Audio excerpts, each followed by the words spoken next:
Restaurants are funny places. Not haha funny, but the kind of funny where people pretend they're temples of fine dining when, in truth, they're just stages where money plays the lead role. You want to see power dynamics. Forget politics.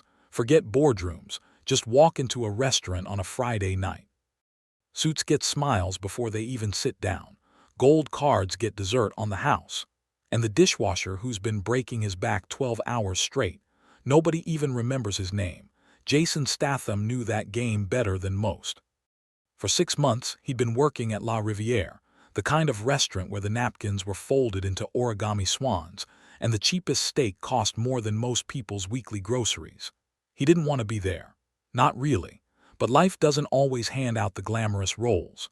Sometimes you're the guy in the apron, carrying plates for people who snap their fingers like they're royalty. Jason moved with efficiency that night, weaving through the maze of tables, balancing a tray with 3 martinis on one hand, and silently calculating tips in his head. The dining room was loud, laughter bouncing off chandeliers, forks clinking against porcelain. He'd seen it all before. Businessmen trying too hard to laugh at their boss's joke, couples whispering over overpriced wine, and regulars who thought their loyalty card meant they owned the place. But then the door opened, and everything shifted. He walked in quietly, a man in uniform, army greens that had clearly seen better days. His boots were worn down at the heels. His posture was upright, but his eyes, Jason noticed those, looked like they carried weight heavier than any tray. The host froze, smile faltering. You didn't need a crystal ball to know why.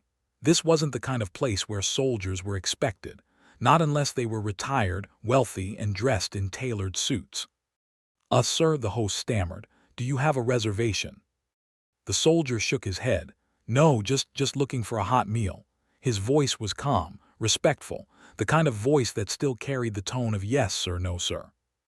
Jason, walking by with his tray, didn't even hesitate. He slid the martinis onto their table, turned on his heel, and approached. "I'll take it from here," he told the host, who looked more than relieved to retreat. "Come on," Jason said to the soldier, gesturing toward a corner table. "Best seat in the house. Quiet, coffee on me." The man blinked. He hadn't asked for charity, hadn't asked for special treatment. But Jason saw it in his eyes, gratitude mixed with exhaustion. The kind of look Jason had seen before, back when he himself had worn uniforms of a different kind, when service didn't come with a smile but with bruises and broken knuckles. The soldier sat. Jason poured him coffee black, the way men like him usually took it. No frills, no cream, just hot and bitter enough to cut through the weight of the world. "You sure about this?" the soldier asked, eyes narrowing slightly. Jason shrugged. "I've seen worse men get better treatment. You've earned more than a coffee." It should have ended there. Quiet gratitude, a simple meal, a moment of humanity in a place built on pretense. But nothing stays quiet forever. The manager saw. Mr. Clark, slick back hair, pressed suit, and a smile so fake it should have come with a price tag. He wasn't the kind of manager who ran a restaurant. He was the kind who ran an image. And to him, an image was everything. He strutted over, his Italian shoes clicking sharp against the polished floor. "Jason," he said through gritted teeth, "a word." Jason didn't flinch. He knew that tone. He'd heard it in every workplace where the man in charge thought rules were bigger than people. Clark's smile stretched for the other guests, but his eyes were daggers locked on Jason. "What do you think you're doing?" "Serving a customer," Jason said flatly. Clark's nostrils flared. "He's not a customer, look at him. He doesn't belong here." Jason's jaw tightened. "He's a soldier. He belongs anywhere he damn well wants." The words landed like glass shattering. A few nearby tables turned their heads, the music and chatter dipping into awkward silence. The soldier shifted uncomfortably, glancing down at his coffee, as if he wished the ground would swallow him whole. Clark leaned closer, voice a hiss. "You've embarrassed this establishment. We are not a soup kitchen. We are La Riviere. Presentation matters, reputation matters, and dragging in strays like him." Jason moved before Clark could finish. He set the coffee pot down, hard enough for the thunk to echo. He didn't raise his voice, didn't need to. His words were steel. "You talk about reputation, Clark. That man's been serving this country longer than you've been pressing your suits. He's bled more for strangers than you've ever smiled at, and you want to treat him like trash, not while I'm standing here." Clark's face flushed red. The air tightened like the whole room had stopped breathing. And then Clark smirked. That ugly, smug smirk of a man who thought he still had the last card in his hand. "Then you're done here, Jason." The words cut through the restaurant like a blade. Clark said them loud on purpose so every diner could hear. "You're fired, take off the apron, now." Gasps fluttered through the room. Some guests looked away, others leaned in, hungry for spectacle. The soldier froze, guilt flashing across his face as if this firing was his fault. Jason stood still, silent. Then slowly he untied the black apron, folded it once and laid it neatly on the table. His eyes never left Clark's. "You'll regret this," Jason said softly. "Not a threat, just a fact." Clark sneered. "No, Jason. The only one who will regret this is you. Now get out, and take your little charity case with you." The soldier pushed back his chair. "It's all right," he muttered, voice tight. "I'll go." Jason shook his head. "No, you stay, finish your meal. A man like you deserves at least that much."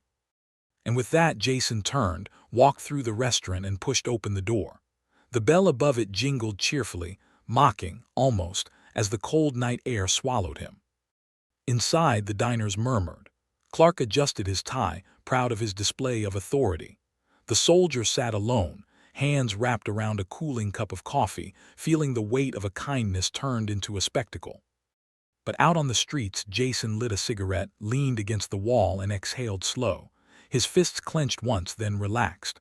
Clark thought it was over. The diners thought it was over. Even the soldier thought it was over. But the night was far from finished. Because hours later, when the restaurant doors opened again, it wasn't filled with fine diners. It was filled with boots, veterans, dozens of them. And every single one of them had come for Jason. Clark thought the night was back under control.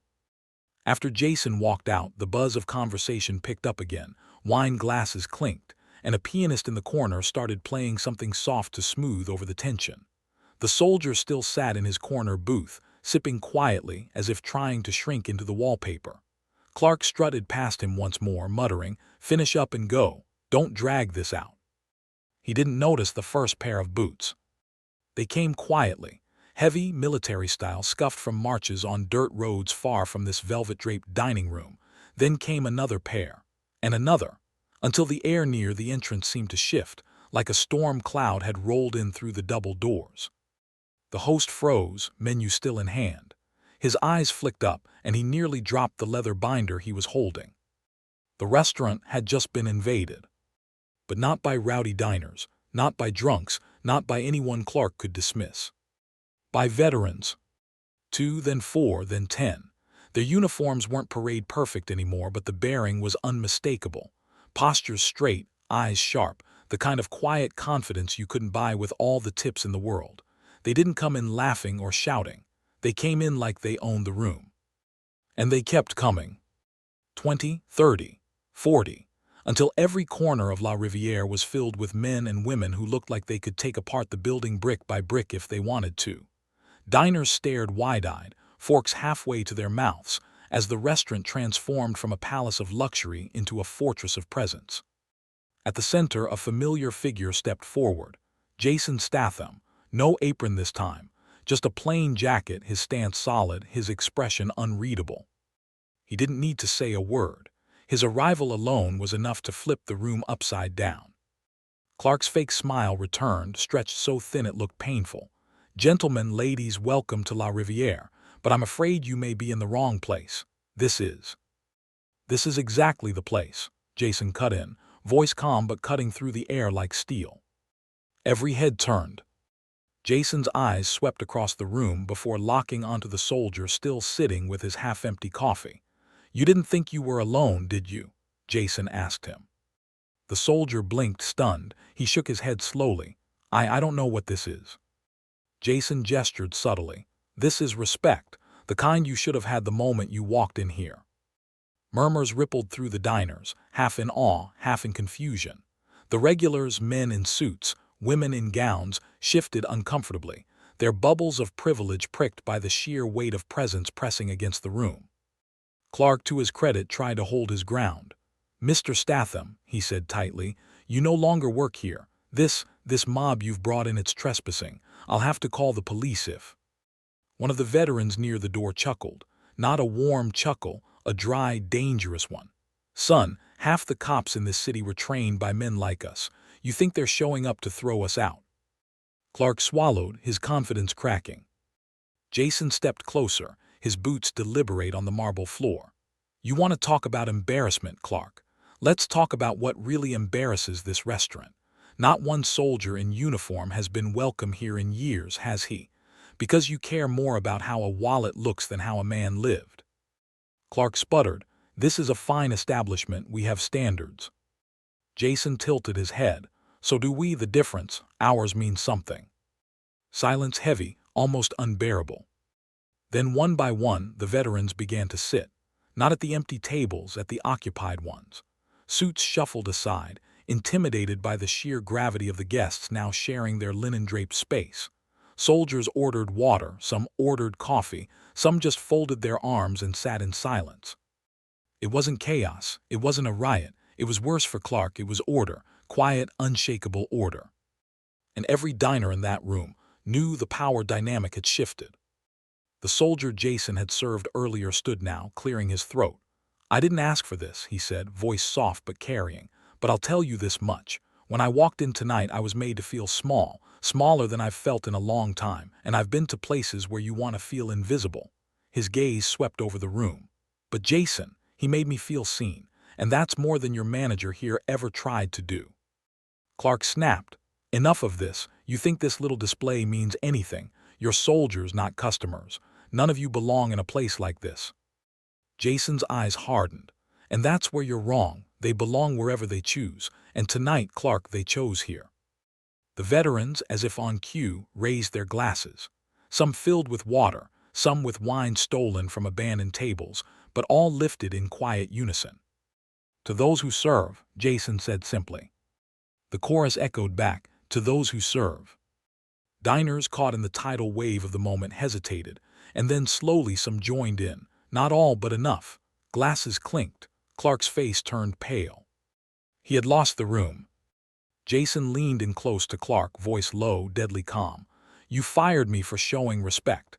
Tonight the whole city will hear about it. Not because of me, because of them." He gestured to the sea of veterans filling every inch of the restaurant.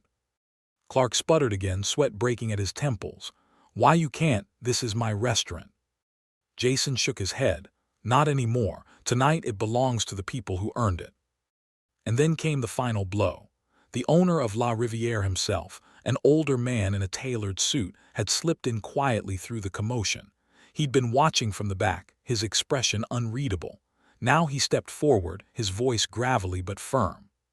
"Clark," he said, "you're done here, effective immediately." The room gasped. Clark whipped around. "Sir, you can't." "I can," the owner said coldly. "I just watched you humiliate a man who deserved nothing but respect. And then I watched you nearly start a war in my restaurant. Jason may not wear this apron anymore, but as far as I'm concerned, he's the only one in this room who remembered what service actually means." Clark's jaw fell open. Words failed him. Two veterans gently stepped forward, not to hurt him, just to usher him out. The same way Jason had been pushed out hours earlier. The symmetry wasn't lost on anyone.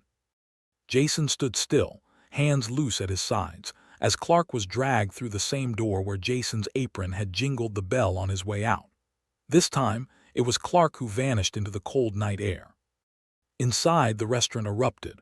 Applause, toasts, veterans clapping Jason on the back, diners shaking hands, offering thanks, even slipping quietly into conversations with the men and women they'd once looked right past.